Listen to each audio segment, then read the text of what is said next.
Welcome to Create Great. This podcast series features conversations with creative people from different backgrounds, from different disciplines, and different schools of thought. Thank you for choosing to listen. This podcast is hosted by me, David Bennett, Creative Director of APX Studio and Curator of Visual, an online showcase. The best creatives will always strive to create something great, and I wanted to explore how they go about this, what it means to them, their clients, and what it means to our wider society too. My guests are individuals whose work I've admired and often featured over the years on Visual, but I wanted to create this podcast to get to know the real people behind their creative work. I'll be asking questions about their own unique stories of how they got to where they are now, how much of it was perseverance and determination, or how much of it was just plain luck, and how do they go about creating something great. This is a chance to explore what drives these talented individuals or their studios to create great. My guest today is Joy Nazzari. Joy is the founder of dn&co, a brand and design consultancy inspired by culture and place. dn&co work closely with corporate clients, museums and neighbourhoods. Joy not only runs dn&co, but has a tech startup called Showhere and a publishing imprint called Press. Joy is also a Fellow of the Royal Society of Arts and a trustee Design Southeast. Where do you get the time to do all of that, Joy? It's insane. Well, and I'm a mum, which... of course. Let's not underestimate that full-time job, which I feel like I'm always neglecting. But yes, I don't know where I get the time. I wish I had more. But you know what they say, Dave, if you want something done, ask a busy person. And of course, the real answer is, I've got a great team around me, and that's absolutely where the real work happens. So absolutely. I'm very grateful to them. Absolutely. So what I like to do is really just jump back to the beginning, because, you know, looking through things, just finding out really why and when you founded dn&co, and that probably question you always get, we kind of get it at OPX. What do the initials dn&co actually stand for? Yeah, that's those heady days. So I was sitting next to my co-founding business partner, Ben Dale, and we were in our former agency, and we already knew we were going to leave. And I typed it out in some big chunky Helvetica in Word, because I'm not a graphic designer, dn&co. So that was Dale, Nazzari and Company. Gotcha. And I just sort of looked over to him and went, this one? Doesn't this look good? And that's kind of literally how it happened. I mean, all of us who work in the industry and have anything to do with naming know that naming is really, really hard. But it was us plus Company, and we really wanted to have a name that sort of insinuated collaboration. So that was really key for us when we started. Excellent. And it's interesting, when I was talking to Paul on the first one about how he made that jump from owning his own, working for someone, then to own their own thing. How was that? Because did you just leave without clients, or was it like, okay, what are we going to do? How, where we're going to be based? That's a big undertaking. It was phenomenal looking back. And really, I look back and think of it as a sort of rebellious teenage act. It was a mode of, we were really young, and I think we were looking at the situation we were in our former agency. Almost all of our work was in New York, and we thought, let's move this business to New York. We don't have.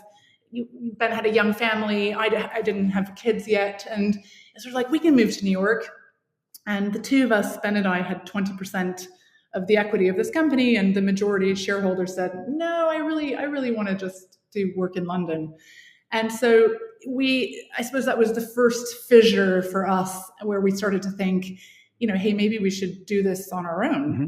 And so we started by trying to do a management buyout, which at the time felt incredibly grown up. And then, as it turns out, over a couple of beers, it sort of dawned on us, what are we buying here? What are we buying? We're buying ourselves. Let's just go around the corner and give it a go on our own backs. And so it was kind of a young act of rebellion. And we felt pretty rebellious at the time. We felt like we're going to do this really differently. And we were, I think, brave and foolish in equal measures.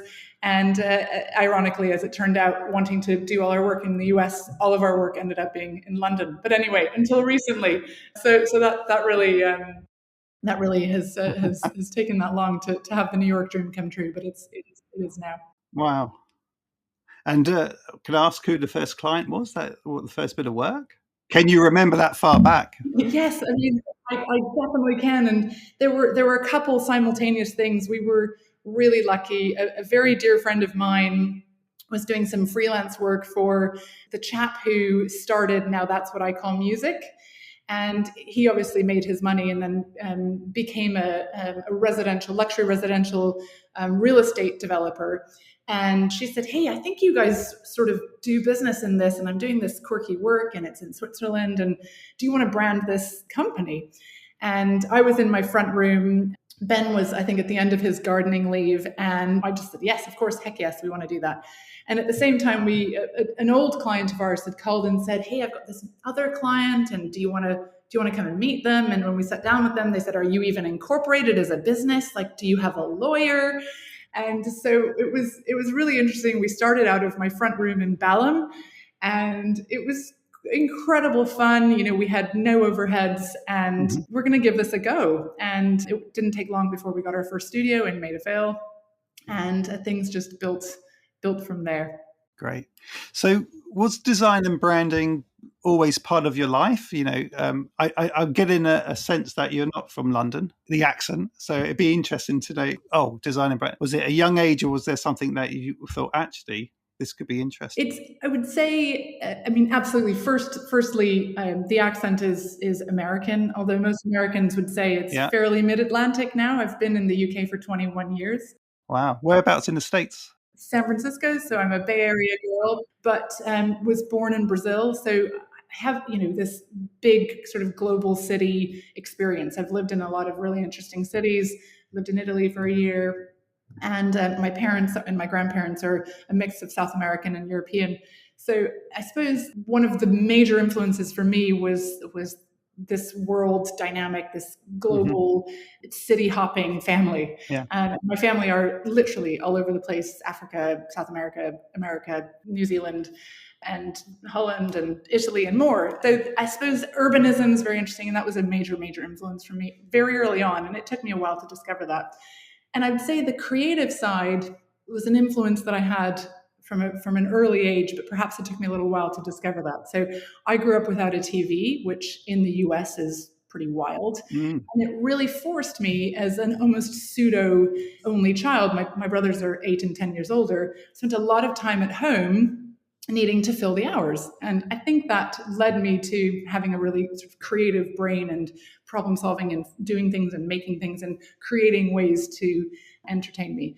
At the same time, I had 2 major creative women in my life who influenced me. One was my mother, who worked in the original SS Klamath boat, which, for people who know Landor, that was their original headquarters in San Francisco. So they were actually on this incredible boat. And I met Walter Landor various times as a kid and went to his house in Napa. And so I had this branding influence throughout my life. So my mother was many years at Landor and then for many years at Addison after that. And simultaneously, my grandmother was at Berkeley getting her master's in art in her 60s. And so I had these creative influences around me, but I wasn't necessarily going for design in my career. I was much more interested in business, funnily enough, which was probably an influence from the male side of my family, father, brothers. And so studied business economics, and I was really interested in just the business side of the working world generally. So my career started in investment banking, and then I went into the tech boom, and then started a technology company in the real estate space. And that's how I fell backwards into becoming a really stupidly young managing director of a design consultancy. But it was the first place where I just thought, this is absolutely where I want to be. Problem solving through creativity, through visual design, through aesthetics, and through strategic thinking, adding the urbanism element, which I'm so passionate about. Generally, that it all came together: technology, finance, urbanism and design for me all bundled up into my career. And I think that weird multidiscipline sort of experience has massively helped me in connecting with clients. Definitely at home in this industry now after 20 years. Yeah, because I was going to say the urbanism is, I think, what's been really interesting with dn&co, and I have featured you a fair bit over the years on Visual. It's fantastic work. I always remember the concrete cube with the 23 on it. Yes. I always remember that. And I tell you a story, actually. I was at Bostock and Pollitt at the time, and I think I emailed, it must have been the other partner, just like out of curiosity, loved that, could ask where you got it made. And he actually sent me back the details. And I thought, that's just so nice that he's shared. He wasn't being, it's how we did it. It's ours, and that's it. But I think what I've noticed over the years is this sense of the placemaking. So is that where the urbanism, and has that been a sort of strategic shift for dn&co to kind of own that landscape of neighbourhood placemaking and all of that? That's really something I've noticed, and I wondered if you could talk about that. For sure. So firstly, I remember who we got that stone carved out of as well. I think we had to send it somewhere down to Dorset or even further, Cornwall. I can't remember. It was Portland stone. Yeah. It was a lovely piece of work. And I'm not surprised at all that Ben shared the details with you. And I think that is a lot of the ethos here at dn&co. We're very sharey. So we love to be open with people. So that's a really nice memory. In terms of the urbanism and placemaking side, has it been, I suppose, a particular strategic direction? Absolutely. I would say we started in a lot of ways in a fairly unsexy market, which is the sort of real estate world, the sell side of the real estate world. Like, do you want to buy an office space? Do you want to buy an apartment? Do you want to buy a retail space? And what we've done out of that, I would say in our early years, we were just creating, I think, really great design and thinking for an area that actually had some pretty ugly work going on, if I'm frank. The idea of brand was very poorly conceived. And so I think we were able to help an area that was transacting at very high values, but actually really creating and adding a lot to that. That industry has massively improved and developed over the years. What we've done with dn&co is started to concentrate more on having an impact on the pieces of city, and we are determined to continue to have an impact on that. For us, there is perhaps no greater sort of B2C project you can work on than a piece of city, a piece of the world that you can actually walk through and experience. And we do a lot of work with our clients to help structure narratives of places even before architects get on board, before planning is even submitted. So we're affecting the world around us. And I think all of us really enjoy that as a creative canvas. And of course, it then translates into all the things that we love: brand identity, creating physical things, and making. So all of those things are really great. We have made some, I think, really determined logical steps out of that placemaking as well. As a studio, we're very culturally motivated, so we're interested in all sorts of areas of culture and do a lot of cultural things as a studio, which we love. And it was a natural extension to say, if what we're doing as a studio is connecting human beings and places together and trying to draw some unique narratives and ideas for particular places in order to create and affect communities around a particular place, can we pull that through and start to develop a bigger portfolio in the cultural sector? So that was a very clear strategic step we made. And it's hard working in the cultural sector. It's not particularly, in fact, it's not profitable. I think it's pretty fair to say. But what it does for us as a studio is it fuels our souls, right? So we're enjoying that, and it gives us it just gives us a ton of reason to come to work. So we're really enjoying the cultural sector development. I think the work that you've done, Digbeth and other places, fantastic. And I suppose part of that as well, the amount of stakeholder engagement as well, because if you are doing a community or a part of whatever that community is, or borough, whatever, you must undertake a wealth of stakeholder engagement, so many opinions about why you're doing it, and taking them on that journey. I was going to say, have there been any sort of magic moments and any sort of, oh dear, maybe we can't do that after all? Well, I think that stakeholder engagement side is something we've had to, over the years, get really good at. If I look back at like my junior years in my career, I think we were really into like hiding our ideas and then having a big ta-da moment. Yeah. And actually that's crap, and that rarely works. I think what we have realized is the more you can engage people in that process, not just the client side, not just the key sort of stakeholders, but even the guy and gal on the ground. Yeah. And our clients are so often very terrified of that. And they embrace it only in so much as they want to be able to say that they've done it. But actually, we've really brought our clients around to saying, you know what, let's actually sit shoulder to shoulder with the guy and the gal on the ground and understand really deeply what their needs are. And some of our most, I think, riveting kind of outcomes have come from the most unusual places. And so we have one that I really love. It feels kind of insignificant, but it felt profound at the time, certainly, was working with Sadiq Khan and Roxana Fiaz, the two mayors of London and Newham, on the Royal Docks. And we did a lot of local engagement, and we sat in North Woolwich, a really pretty poor part of London, and we sat with a community group, and one chap just looked at us and he just said, oh God, you're just the next guys to come down here and have a look at the Royal Docks and poke around and brand it and give us a vision and a master plan, but you're the 78th to come along and do this story. Like, this is BS.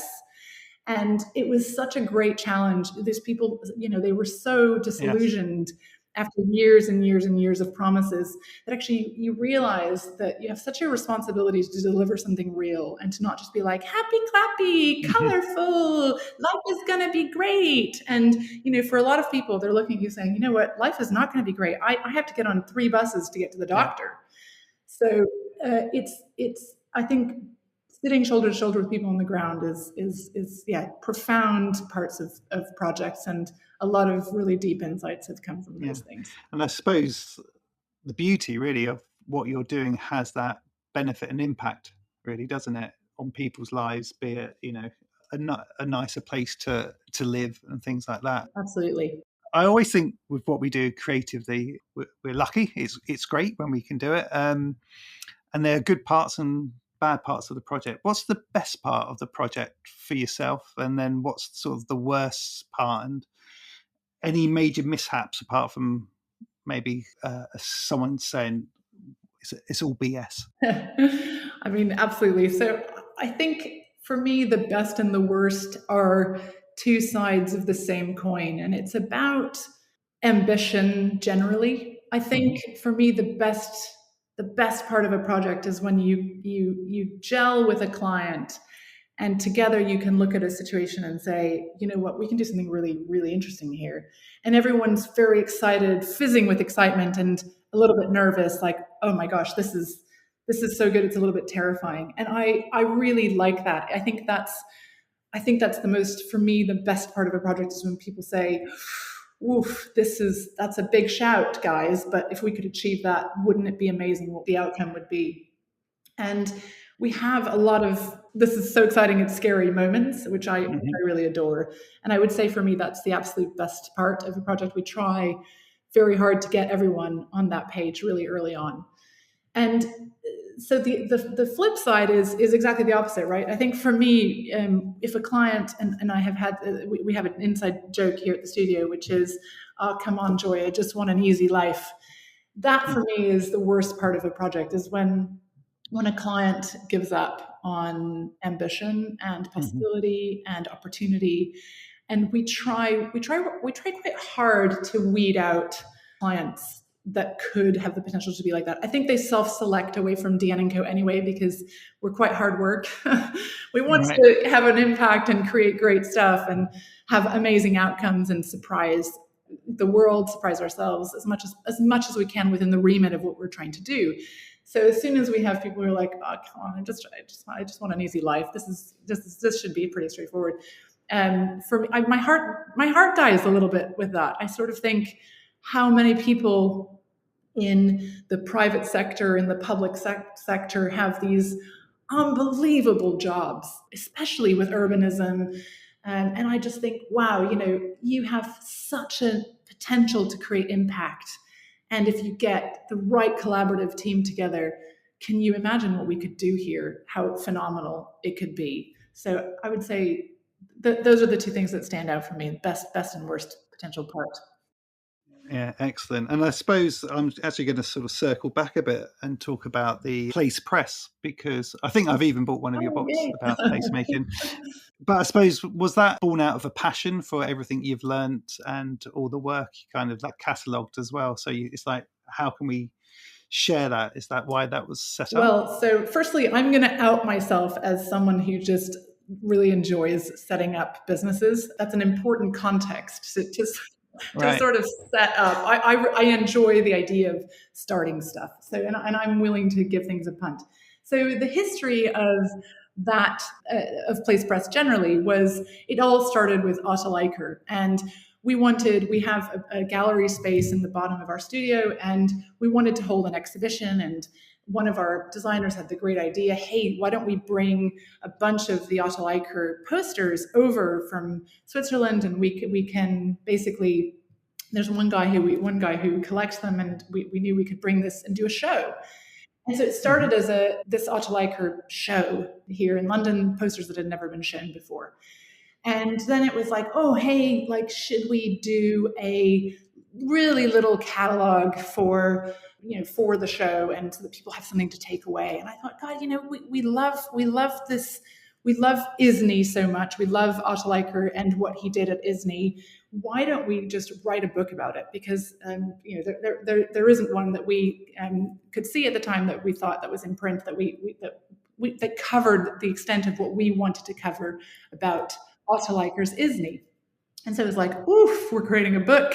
Here we go, let's create a book. And I just said, you know what, if we're creating a book, like, let's just create an imprint, because wouldn't that be fun?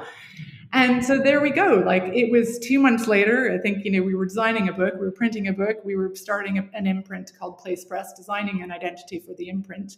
And it kind of became a creative arm to Dnco, basically for passion projects. So I can't pretend for a second that it's profitable. It's decidedly not, but it's a ton of fun. We enjoy making books. So we've done Otto Leiker's ISNI, and then not much later we did Roberto's Rio, and Roberto Burle Marx being one of my design heroes. He's a landscape architect in Brazil who just had the most phenomenal history himself. And we created a really lovely book by him, and we've done a ton of other things through that vehicle. And we're thinking now about what our next idea is, because we really enjoy creating books. And yeah, Place Press is a great outlet for us creatively. But the central thesis of Place Press is people and how they culturally influence places. That's the origin story of Place Press.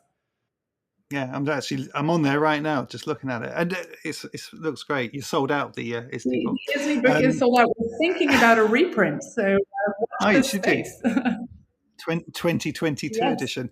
And do you write it, or do you bring in, or is it more of a like a curation kind of thing? You bring in people to write it and researchers, or is it a pure studio project? I'm very proud to say it's 100% Dnco made.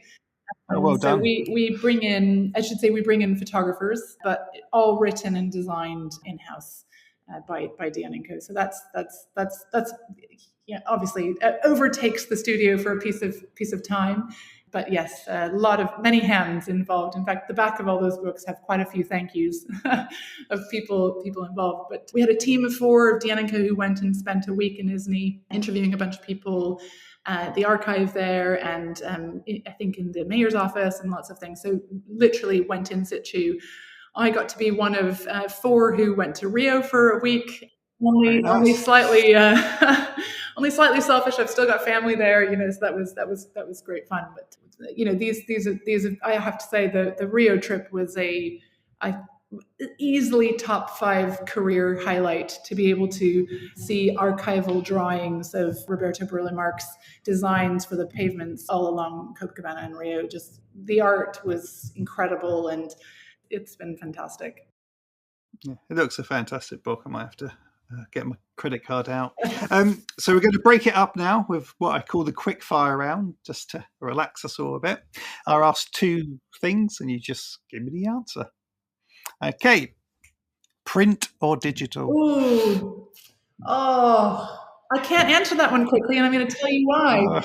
Because the pandemic has killed print. So, it's so, and you know what? I think this, I want to get the name Roy Killen in right now. Anyone who knows him will know what I'm talking about. Push print. One of the desperate casualties of the pandemic. You know, if any man deserved to still be in business, it's that man. So my heart absolutely breaks for print and for everyone who was just destroyed in that industry. But, you know, if I had to pick print or digital for business, I'm desperately sad to say it would be digital. All right. Okay. Coke or Pepsi? Coke. Interesting. Apple or Android? Apple or Android. Oh, Apple. There you go. BBC or Netflix?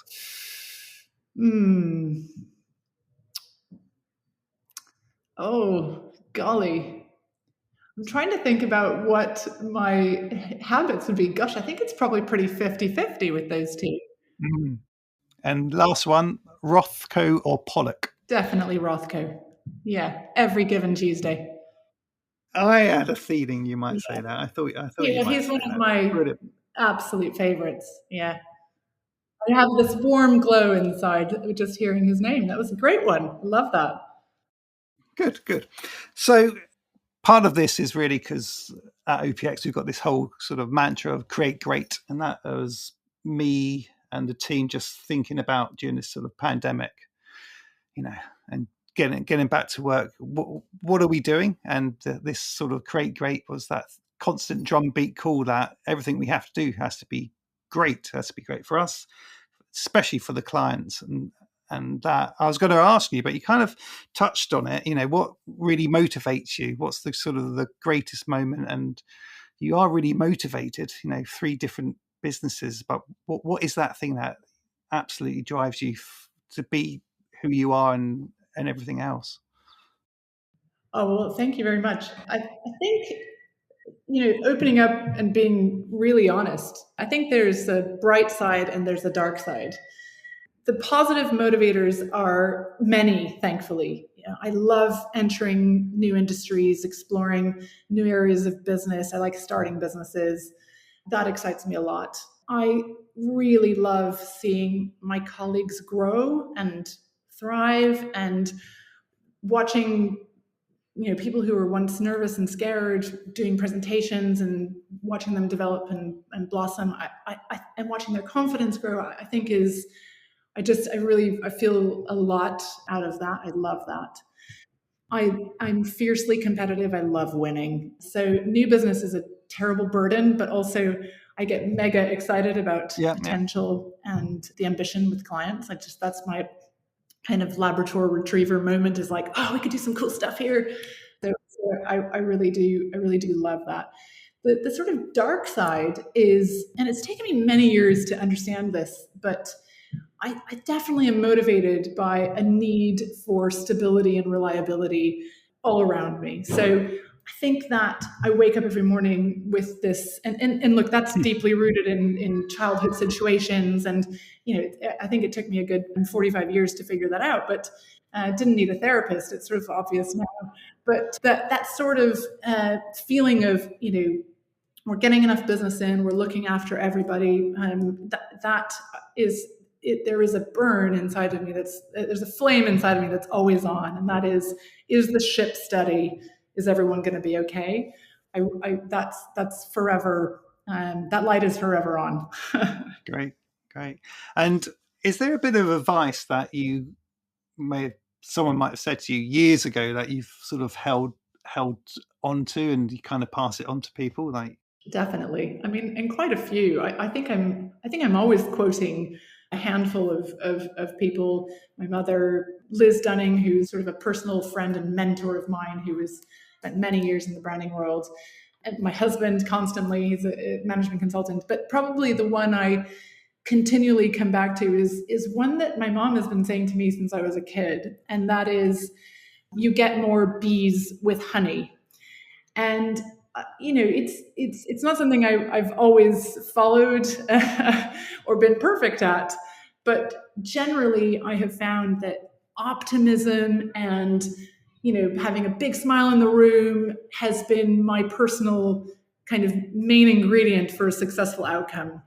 That idea that this is a challenging situation, but hey, let's all get together, and I think we can solve this problem together, I think is really important. And there are times when you, I think, hit a challenge and or somebody puts a roadblock in the way, and the instinct can be to just be pissed off. And Yeah. Certainly earlier in my career, I think I experimented with being pissed off, and I think it just rarely, at least in my experience, it just rarely gets you far. And so, yes, my mom would say, you get more bees with honey. And I love that. I love that. But there is one piece of advice that I pass on specifically to juniors as they transition from being at their computer all the time and then into the room with clients and into presentation mode. And that is, when you're in the room with a client or a colleague or even your boss, from the second you walk into the room, try to stop thinking about yourself. Try to stop thinking about your presentation you're about to deliver or your wants, your needs. Try to stop thinking about yourself. And basically, what happens is you become incredibly effective when you're fully in tune and connecting with the needs of other people around you. What is your client really trying to achieve? Are you really living that? Or are you worrying about your own cool design for your portfolio? And, your boss, is that your boss just a pain in the ass that you have to deal with and that you want to avoid? Or is it someone who's juggling and that actually when you tune in, you could actually develop your own career by finding bits of his or her day that you could actually help them with?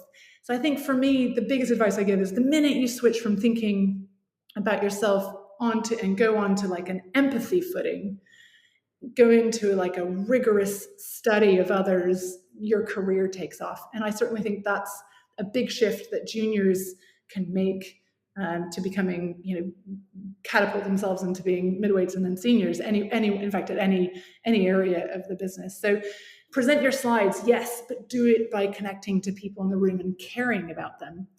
And it's it seems really more relevant than ever right now. So with all the talk, we've gone through a major crisis in the world, with all the talk of needing to love ourselves and to look after ourselves, mental health crisis everywhere throughout the pandemic.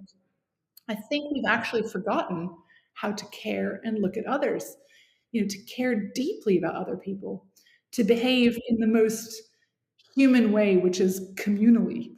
And so I would say for me right now, something I'm paying a lot of attention to is being in the room with other people and really looking at other people and seeing other people, deeply human behavior.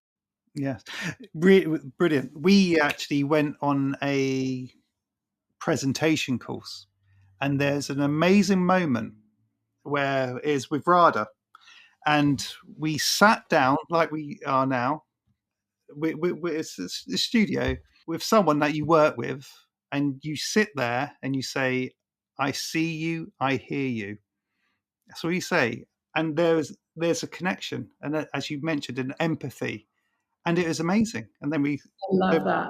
It is brilliant. And just if you do the course, or just there's a connection. And I think there's an artist who's mentioning there's an artist who would just sit there and you just look at them and people just start crying, just talking about stuff and that real human connection. Because in a way, that's what we do through words and visuals. But if you can connect another way, wonderful. But that's a really good bit of advice, and especially as a junior, because we've all kind of been there, where it's like you just want to build your portfolio. I was saying to Paul, that the design community is so small that got to treat people with respect and not really piss other people off, because you might not know them, but you might get a job and they might go, "Oh, you're David from I've heard about you," and you're like, "Oh dear," kind of thing. I think definitely an empathy is good. And as they say, be careful who you step on the way up, because you're likely to see them on the way down. Brilliant. And I was going to sort of mention, actually, because I think you've just entered in the owner management kind of thing with dn&co. Yeah, that is. And how that works? Maybe that's part of the bees and the honey and the openness and optimistic coming through. Yeah, well, look, again, sharing openly and widely, and I love sharing this experience with as many people as possible. I look back nearly maybe even 5 years ago, Ben Dale, who was my co-founding partner and the original creative director of dn&co, there was a moment when he said, "I'm going to hang up my boots." And we agreed in that moment, one of my favorite moments actually of my career, we agreed in that moment two things. One was dn&co was going to continue. And the other was that we weren't going to fall out. We were going to stay mega friends. And I think that's really unusual in business partnerships generally.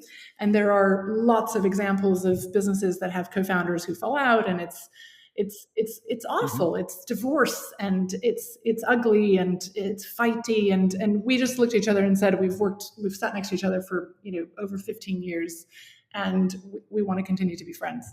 So we managed that. And then dn&co continued to go from strength to strength. And at a certain moment, I was the sole equity owner in the business, and God, did it just feel wrong? It just started to feel this isn't right. I'm surrounded by grown-ups, and these are the people who are taking the business forward. And it just felt, when I first heard about the employee ownership trust setup that the government had created, and this is a really interesting cross-party, like all parliament supported idea. It was created during the sort of fat cat scandals as a way to get equity, away from the top and distributed across the rest of the business. And it just felt right. It felt better than being bought by a network company. And it feels very us as much as anything. So it's a long road. It's not an overnight thing. I'm still here 3 years later, and I will be for many years to come. And it just, the cultural dividend now of us being an employee-owned business has been fantastic. And I don't regret it for a minute. No, it's great. I think I saw it on Instagram a couple of years ago, and I was like, wow, that's good on you. And how many people are at dn&co? I always imagine you about 15.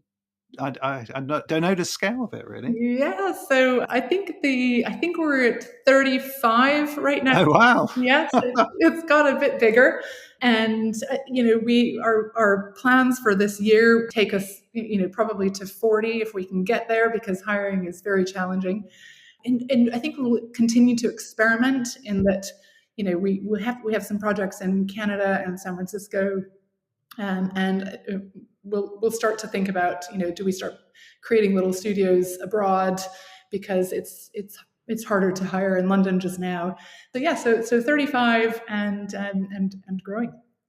Wow, amazing! Yeah, you do see quite a few studios setting up little micro studios. And would you ever go back to San Fran and set up dn&co San Fran, or? Oh, well, we have, funnily enough, we've just got a lovely project. We're going to start soon in a couple of lovely projects. Hopefully we've got a second one that's hopefully about to sign in San Francisco. We've worked on one just before the pandemic, which was wonderful. And so it does seem to be springing up as an interesting patch for us. As I'm sure there's just a lot of fantastic studios there. So whether we can sustain, just tons, right? Collins, Manual, there are tons. And whether we could sustain a studio there, or whether we just put people there as an outpost for a year or so, we'll sort of have to see. Toronto's a real awakening for us. Just loads of really cool stuff going on there, and New York as a potential base too. So watch this space. And I was going to just quickly ask really about new business, because it's all young designers, old designers, it's all great being a designer, but if you're not designing something for someone that is of notable amount, you're kind of just doing it for nothing. And it is really because you are, as I said earlier, the leaders, the pioneers, the trailblazers in the placemaking. Is that you've got a name now in that sector so people naturally go in, or is it architects that pull you in? It's like, how do you get to that stage of? How do we get there? That's a great question. I think it's pretty mixed bag. We still, I would say, we're trying to change this, by the way, Dave, but we're still probably close to 100% inbound new business. And we're lucky in that way that we do get called a lot for our specific expertise. And I think that's one interesting thing. There's people have asked me before, should I be a generalist? Should I be a specialist? And I would tend to fall on having at least some expertise, because from a new business perspective, you can be more relevant to a particular industry. You can charge more because you know more about that area. It creates barriers to entry to be able to say, I know more about this than anybody else. Trust me, don't go to them or don't go to anyone else. We're the only ones. So from a new business perspective, the specialism certainly helps.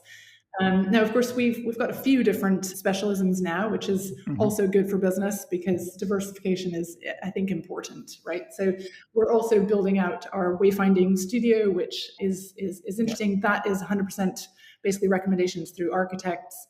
So, for example, we work with Facebook, the V&A, lots of really interesting clients on the wayfinding side, and those are all recommendations that have come, basically through architects. So that's very rich theme. But from a placemaking perspective, I think it's word of mouth.